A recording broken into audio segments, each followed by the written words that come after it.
Bonjour, bienvenue sur ma chaîne Fleur de Lune et les étoiles. J'espère que vous allez bien. Et pour commencer cette année, d'abord je vous souhaite une très bonne année. Je fais donc le tirage donc de l'année de l'astrologie chinoise, car ça va être donc l'année 2023 et l'année du lapin. C'est une année yin et do, donc c'est le côté féminin, la réceptivité. Donc 2023 met le lapin à l'honneur dès le 22 janvier. Et il est relié à l'étang. Et donc l'eau, en fait, est noire. Ok. Ce qui explique pourquoi 2023 est l'année du lapin d'eau noire. Et on explique que l'eau donc irrigue, mais elle peut aussi inonder. Donc il faut toujours apprendre à canaliser les énergies, les libérer sans être submergé, ni par l'émotion, ni par le travail. Il faut toujours trouver la voie du milieu, d'accord?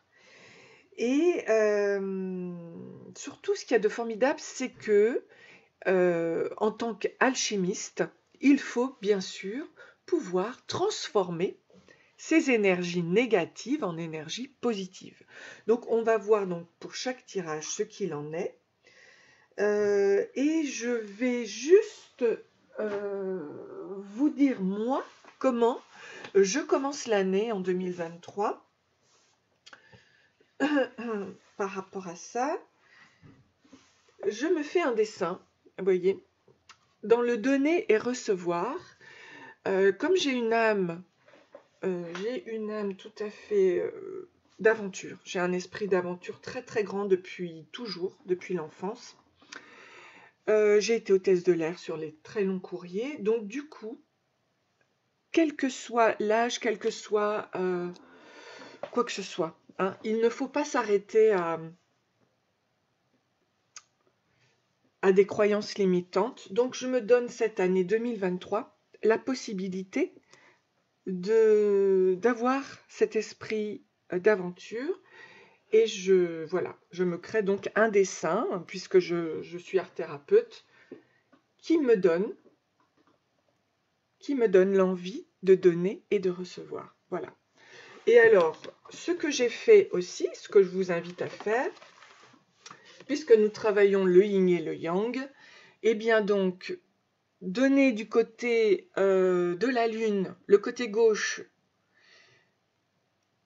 une envie de voyager dans les tropiques, vous voyez, avec l'abondance, la joie, le côté lunaire, et le côté soleil, le côté masculin, pareil, au soleil, avec la santé, la détente, les plaisirs, mais surtout l'ancrage, hein, l'ancrage extérieur, voilà.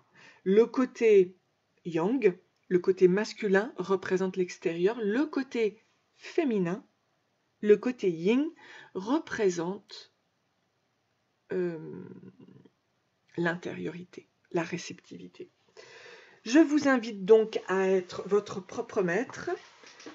Voilà, et puis on va voir justement en fonction de vos énergies ce qui va advenir de cette année avec à partir donc du 22 janvier. Bonne année chinoise. Bonjour, bienvenue sur ma chaîne. Eh bien écoutez, là je vais faire un tirage concernant donc l'horoscope chinois du rat qui va partir donc du 22 janvier au 9 février 2024. 22 janvier 2023. Voilà. Alors du coup, je vais utiliser mon jeu, se reconnecter à son intuition, histoire de voir ce qui va se passer au niveau des 4 trimestres de cette année. Ok, on commence avec la planète Mercure pour le premier trimestre, le dieu du commerce et des voyages. Le fait d'enlever ces blocages le deuxième trimestre, la tristesse et À quelle famille d'âmes appartenez-vous? Ok. Alors, pour rajouter aussi une petite formule ici. Donc, Mercure, c'est l'énergie yang, l'énergie du masculin lumineux et actif. Ici, pour la deuxième, c'est la perte amissio, échec, perte des valeurs et d'énergie. Donc là, il faut laisser circuler tout ce qui est, il y a une perte d'énergie. La tristesse, le troisième trimestre, paix, joie, sérénité sont à venir. Il est temps de vous tourner vers vos rêves. Grande joie en amitié, en amour. Ok. Donc, a priori, il y avait la perte et l'échec, et la séparation. Et du coup, on vous annonce au contraire la grande joie et le saut divin pour la famille d'âmes. À l'intérieur de soi pour avoir confiance dans tout ce que vous allez entreprendre de nouveau. Ok. Donc, il y aura un petit passage à vide, mais cette année est faite pour vous faire travailler le rat pour plus d'abondance et surtout trouver sa famille d'âme. Alors, on y va pour janvier. On a The High Priestess. Oh, la haute prêtresse, là.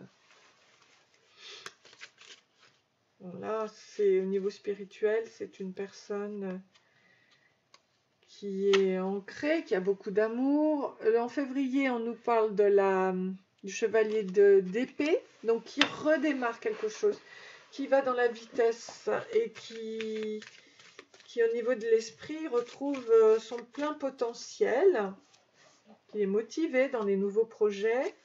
En mars, c'est le 9 de denier, donc l'abondance qui revient avec la fleur de lotus et l'argent, la monnaie chinoise ici. En avril, on a le 10 d'épée, donc c'est la fin des illusions, c'est la fin d'un cycle douloureux, on va dire, c'est la fin des drames. Au mois de mai, on a le valet de bâton, ok, donc qui recommence un nouveau départ au niveau énergétique.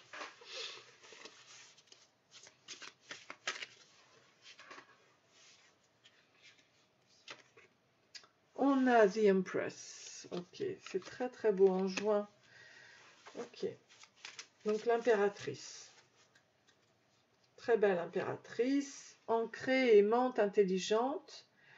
On a le chevalier de denier en juillet, donc là aussi c'est quelqu'un qui s'ancre, qui utilise ses potentiels, etc., qui avance. En août, on a le 6 de denier, avec les compétences justement à utiliser. Le 6 de denier. Il y a aussi quelqu'un qui est dans le don, le partage. Et ici, on a le 2 de denier. Donc, le choix à faire. En octobre, le 7 de denier, avec la créativité. Et le 8 de coupe ici.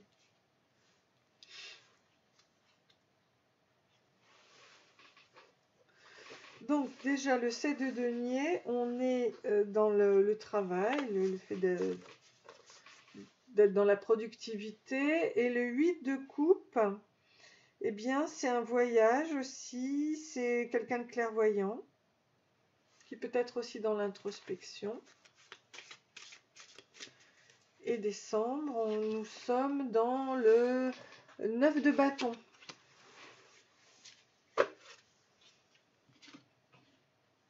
Donc, on est sur la défensive, on essaye de se protéger plutôt. Ok. Alors, pour comprendre ce jeu, je vais donc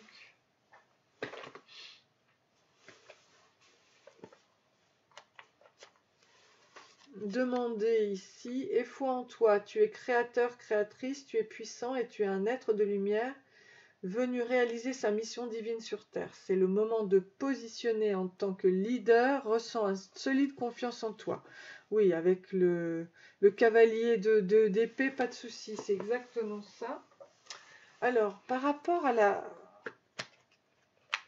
alors, on a le pendu tic-tac, tic-tac, comme un balancier qui oscille, je marquais les heures, jusqu'au moment où je me suis alignée avec l'axe immobile. Je ne fais plus rien, le temps disparaît, la durée se dissout dans une joie paisible. J'attends sans rien attendre, la confiance me submerge, je souris. Donc là, on est vraiment...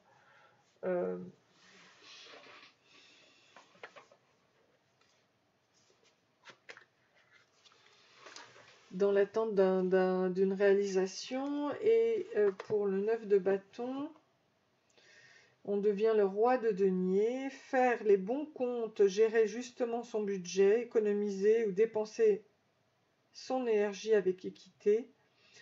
Cela s'appelle mettre de l'ordre dans ta vie et c'est la clé de la prospérité. Ta plus grande richesse, c'est l'équilibre. Cette discipline te rendra fort, forte, stable et généreux, généreuse. Ok. Ok, ok. Très bien. Alors, ici, c'est ça, hein, la perte à mission. Il y a eu il y aura... Oups, échec, mince. Alors, tu en vaux la peine. Tu mérites de vivre dans l'amour, la santé, la joie, la prospérité, l'accomplissement et l'amitié. Sois-en sûr, tu as acquis ce droit en naissant. Ok. Très bien. Ici, avec au chaud.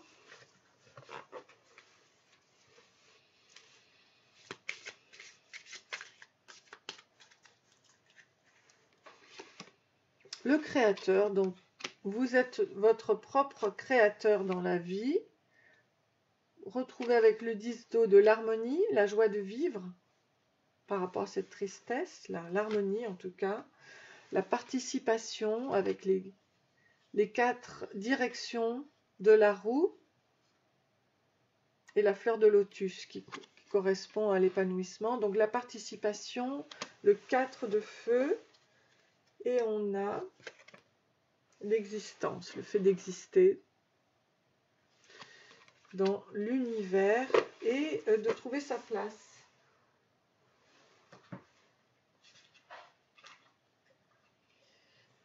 Du coup, je vais vous sortir un Uki-Yuki. Alors, pour dire quand même que être le créateur, c'est trouver sa force et son centre, et sa propre conscience, que l'on crée sa vie. On trouve ici dans l'eau le 10 de l'harmonie, c'est-à-dire écouter, bouger selon son cœur, ok. C'est être simple car le cœur palpite avec Dieu, trouver son cœur, son propre rythme, avec notamment la participation du feu, le 4 de feu. Donc du coup, le mandala est comme une fleur de lotus avec un champ d'énergie. Vous pouvez apporter votre contribution à la création de plus en plus grand, de plus en plus beau. Soyez participant, pas spectateur. Voilà. On vous demande de ne plus être le spectateur et de vous accueillir tel que vous êtes dans cette existence cosmique à la fois mais aussi terrienne. Voilà. Le mieux, c'est de s'ancrer dans la terre et puis d'avoir la tête dans les nuages ou plutôt même dans le cosmos avec les étoiles. Et on nous parle du jardin pour le Uki-Yui, ici, le porte-chance. Le porte-chance. Donc, c'est la société, le rassemblement, l'amitié, une vie cultivée, espace ou événement public, un moment agréable, un temps à part, du quotidien. Voilà. Le jardin, c'est aussi savoir profiter de la beauté, des éléments, des fleurs, des oiseaux, de tout. Voilà, l'existence. recevoir les cadeaux en se sentant chez soi et se reposer, car il y a beaucoup de joie et de bonheur, hein, un amour massif qui arrive. Ok, très bien. Donc dans ce cas, maintenant je vais vous sortir une carte concernant l'amour.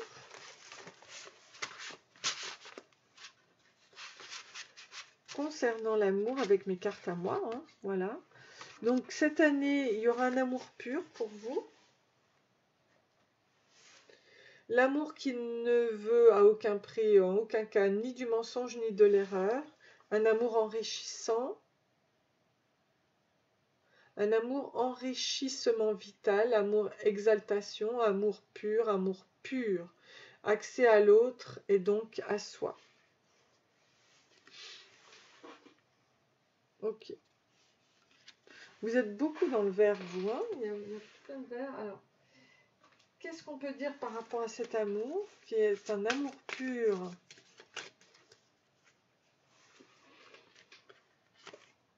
Bah oui, c'est vraiment un amour pur, il n'y a pas de doute. Le chakra cœur, là, est pleinement, pleinement grand. Donc, on a la solitude ici. L'attraction là. Et l'espoir ici, avec le 11.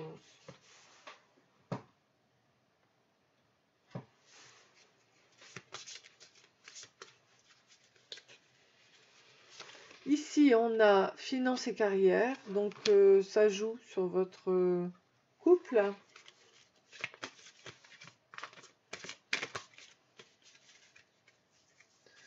Là, on a children. Your love life is being affected by children.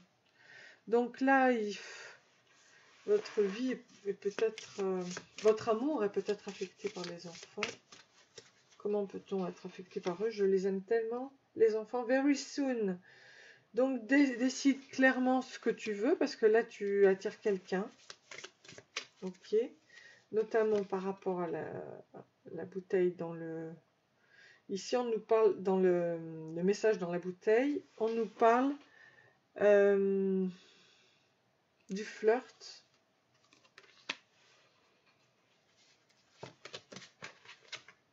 Et de la passion.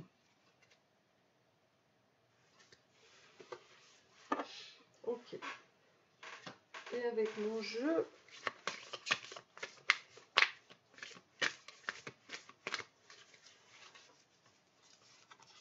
on nous parle ici du lilas. Le lilas, symbole de beauté juvénile et des premières émotions amoureuses, il est parfait pour déclarer ses sentiments. S'il est blanc, c'est l'innocence, pureté, c'est la jeunesse.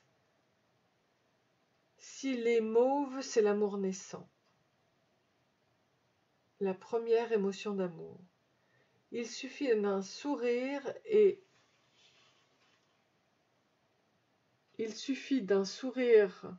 entrevu là-bas sous un chapeau de crêpe blanc, à bas volet lilas pour que l'âme entre dans le palais des rêves.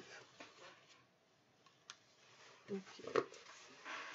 Très bien, on va écouter là. Maintenant, je vais sortir les charms.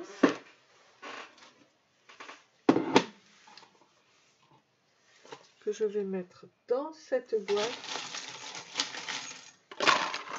Et que je vais remettre ici. Ok.